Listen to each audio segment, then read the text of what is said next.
नमस्कार दोस्तों, एक बार फिर से स्वागत है आपका हमारे YouTube channel Pandey study centre में। आशा करता हूँ आप लोग सब स्वस्थ होंगे। काफ़ी अच्छी आपकी स्टडी चल रही होगी।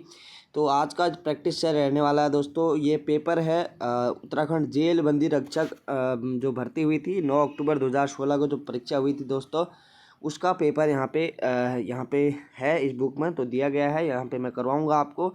इसमें जो 20 नंबर की हिंदी पूछी गई थी दोस्तों, तो कौन से वहाँ पे क्वेश्चन पूछे गए थे और कहाँ कहाँ से किस किस चैप्टर से वहाँ से बने थे क्वेश्चन, संधि से बने से, वर्णमाला से कितने क्वेश्चन पूछे गए थे, ठीक है, साहित्य से कितने क्वेश्चन पूछे गए थे, तो सारा इसमें हम कवर करेंगे।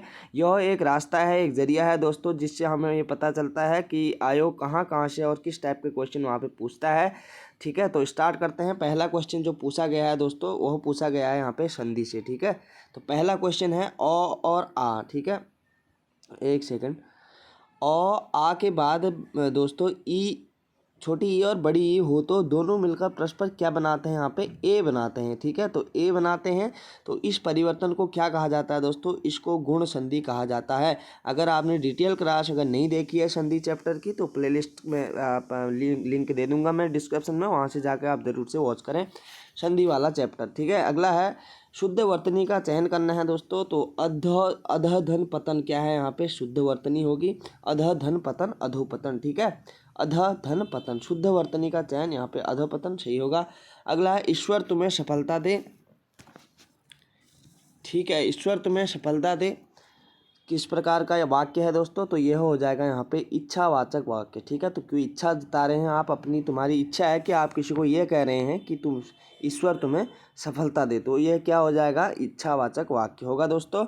आगे, कारण के अभाव से कार्य की उत्पत्ति का वर्णन किस अलंकार का लक्षण है, तो किस अलंकार का लक्षण है दोस्तों, तो यह इसका आंसर हो जाएगा यहाँ पे विभावना का यह एक लक्षण है। कारण के अभाव से कार्य की उत्पत्ति का वर्णन अलंकार का कौन सा लक्षण है, तो विभावना यह लक्षण है। अगला है अरविंद का पर्यायवाची शब्द क्या होगा दोस्तों, अरविंद का पर्यायवाची शब्द यहाँ पे होगा यहाँ पे कमल। ठीक है, कमल एक अरविंद का एक पर्यायवाची शब्द होता है। सत धन भावना सद्भावना में कौन सी संधि होगी दोस्तों, सत। ठीक है, सत और धन भा आ लगाया, औ से आ मिलके क्या बना है, यहाँ पे होनी चाहिए दोस्तों हमारी कौन सी संधि, व्यंजन संधि।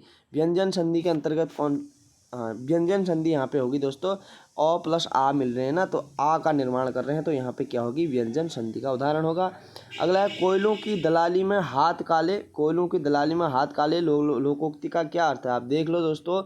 लोकोक्ति के भी मैंने 3 से 4 वीडियो डाली हैं, अगर आपने नहीं देखी हैं तो निश्चित तौर पर उनको जरूर से वॉच करें, जरूर से फायदा होगा। तो लोकोक्ति से यहाँ पे बन गया है क्वेश्चन। तो बुरे का साथ करने से कलंक लगता है, यहाँ पे क्या है, यहाँ पे लोकोक्ति का सही अर्थ है कोयलों की दलाली में हाथ काले, यानी कि बुरे के साथ करने से कलंक लगता है। बुरे के साथ कोई भी काम आप करते हैं तो वहाँ कलंक लगता है। आगे, हिंदी दिवस किस दिन मनाया जाता है, तो हिंदी दिवस जो तो मोस्टली सबको पता होगा, हिंदी दिवस 14 सितंबर को हम लोग मनाते हैं हिंदी दिवस। ठीक है, अगला है मूर्धा। मूर्धन्य ध्वनियाँ कौन सी है दोस्तों, तो मूर्धन्य ध्वनियाँ कौन सी हैं, इनमें से ट, ठ, ड और ढ, जिसमें हमारे जीभ का अग्रभाग दोस्तों पीछे की तरफ मुड़ता है और एक क्या करती है, एक घर्षण होता है दोस्तों, ट, ठ, ड, ढ। ठीक है, आप अगर यहाँ पे उच्चारण करेंगे तो आपको यहाँ पे अनुभव यहाँ पे होगा। तो यहाँ पे मूर्धा से जो ध्वनियाँ निकलती हैं वो ट, ठ और ड, ढ, यहाँ पे इसका राइट आंसर होगा। अगला, संविधान के अनुच्छेद 351 में किस विषय का वर्णन दिया गया है, तो संविधान के 351 अनुच्छेद में दोस्तों यह दिया गया है हिंदी हिंदी के लिए हिंदी के विकास के लिए निर्देश दिए गए हैं अनुच्छेद 351 में। अगला क्वेश्चन है निम्नलिखित में से वाक्य के शुद्ध रूप का यहाँ पे चयन करना है, तो शुद्ध रूप कौन सा है, रोटी बच्चे को पका कर खिलाओ, ये तो गलत हो जाएगा। बच्चे को रोटी पका कर खिलाओ, ये भी गलत होगा दोस्तों, दोनों कट गए हमारे, ये भी गलत होगा। यहाँ पे इसका सही आंसर होगा, यहाँ पे हमारा सही आंसर होगा दोस्तों, बच्चे को रोटी पकाकर खिलाओ इसका सही आंसर होगा। ऑप्शन नंबर बी यहाँ पे सही होगा दोस्तों, बाकी सारे गलत होंगे। अगला क्वेश्चन है, नीचे दी गई काव्य पंक्तियों के रचयिता कौन है? तो राम तुम मानव हो ईश्वर नहीं हो क्या, विश्व में रमे हुए सब कहीं नहीं हो क्या। तो इस यह पंक्ति किसकी है दोस्तों, वह हमें बताना है। तो यह है मैथिली शरण गुप्त जी की, ठीक है, मैथिली शरण गुप्त जी की यह पंक्ति है। राम तुम मानव हो ईश्वर नहीं हो क्या, विश्व में रमे हुए सब कहीं नहीं हो क्या, ठीक है। अगला है, तन मन धन से तुम्हारी रक्षा करना चाहता हूँ, वाक्य में विराम चिन्ह कौन सा लगेगा दोस्तों, कौन सा विराम चिन्ह लगेंगे यहाँ पे?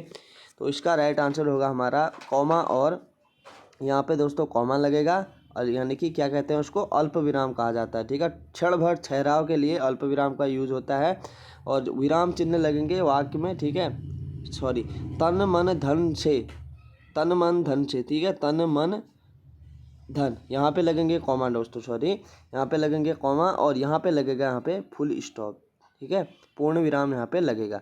तो क्या होगा यहाँ पे, ऑप्शन नंबर यहाँ पे सी हमारा राइट आंसर होगा। अगला क्वेश्चन देखेंगे, निम्न में से महादेवी वर्मा द्वारा लिखित रेखा चित्र कौन सा है? तो कौन सा है यहाँ पे महादेवी वर्मा द्वारा लिखित अतीत के चलचित्र क्या है दोस्तों? एक महादेवी वर्मा द्वारा लिखित एक रेखा चित्र है।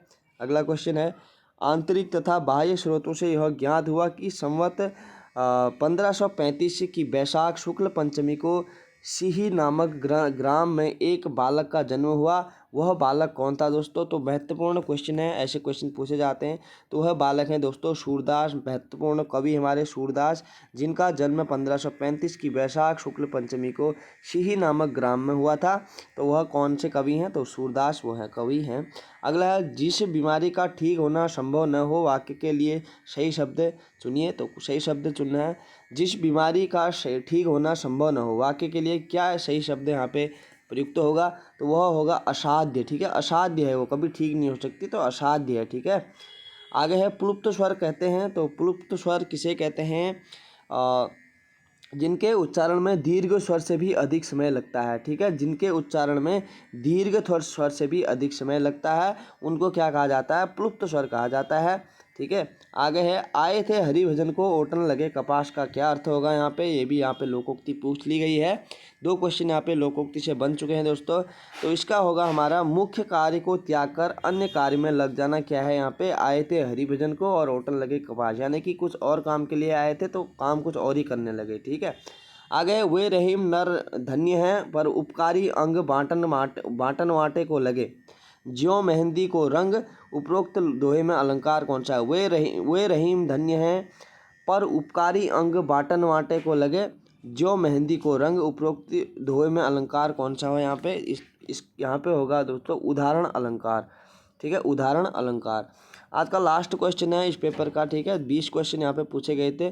तो महत्वपूर्ण मात्रिक छंद कौन सा है? महत्वपूर्ण मात्रिक छंद होगा इसमें अहीर, चौपाई और बरवे, ठीक है, अहीर, चौपाई और बरवे के यहाँ पे एक मात्रिक छंद का उदाहरण होगा। तो यहाँ पे 20 क्वेश्चन पूछे गए थे दोस्तों, कैसे लगे कमेंट करके आप ज़रूर से बताएं, ठीक है। अगर आगे भी इसमें कई सारे प्रीवियस ईयर पेपर दिए गए हैं हिंदी के, कम से कम इसमें अगर मान लें तो 30 से 35 पेपर दिए गए हैं। अगर आपको सभी करवाने हैं तो आप कमेंट करके ज़रूर से बताएं, तो उस हिसाब से मैं आगे की वीडियो अपलोड करूंगा।